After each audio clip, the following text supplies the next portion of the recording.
All right, the 3x3x7. This is a cuboid made by Whit Eden. I know years ago they released the cubic version where some of the layers were squished down, but I definitely much prefer this one. I'm always going to prefer proportional cubes than unproportional ones because I just think they look better, they feel better, and I think they're much more fun to play with. I do also have the 3x3x9 as well, but I know it's pretty hard to ask for a proportional version of that one. But the 3x3x7 is definitely one of my favorite puzzles in my collection, if not maybe the favorite. I really do like this puzzle. I know I tend to say I like 3x3 shape mods, which is very true. I don't have very many cuboids in my collection. I only have 4, I think. But the 3x3x7 is one that gets picked up probably one of the most by me. It's not too hard to the point where I don't enjoy it, but it's not as easy as, say, a 3x3 shape mod.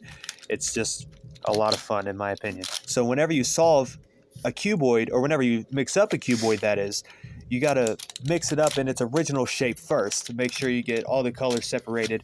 And then that's when you do the shape shifting moves after that, which causes some of the layers to bandage or stop, become unturnable.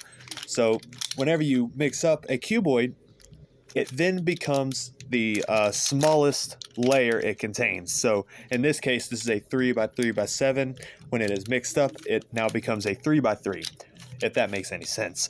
So in order to solve the shape of the puzzle, you have to solve it like a 3x3, and as you can see, that's what I'm doing here. And one thing that I personally don't do is I don't solve the inner 3x3 fully. I just solve it to where the shape of the puzzle is good and the middle layer is good. I do it that way. It's just more fun, in my opinion, doing it that way. I can do it like that, but it makes the solve go longer, actually. For some reason, it's just harder for me to do it like that. I much prefer to do it this way. So as you can see now, the shape is solved and the middle layer is solved. So after you do that, you solve it from the inside out. So the middle layer is solved, and then you solve the layers above and below that, which I'm calling the second and third layer, and then above and below that, fourth and fifth layer, and then the outer layers. So it's definitely not too difficult, but like I said, more of a challenge than, say, something that's going to take me barely 3 minutes, like a 3x3 or a 3x3 shape mod, or anything like that. Like I said, just one of my favorite puzzles. I have a blast solving it every single time. If you know how to solve a 3x3x5, this is the exact same thing. Just like how the 3x3x9 is the exact same solve. And I'm going to make a video right after this one showcasing that one as well. Yeah, so I think that's it. I appreciate you all for watching.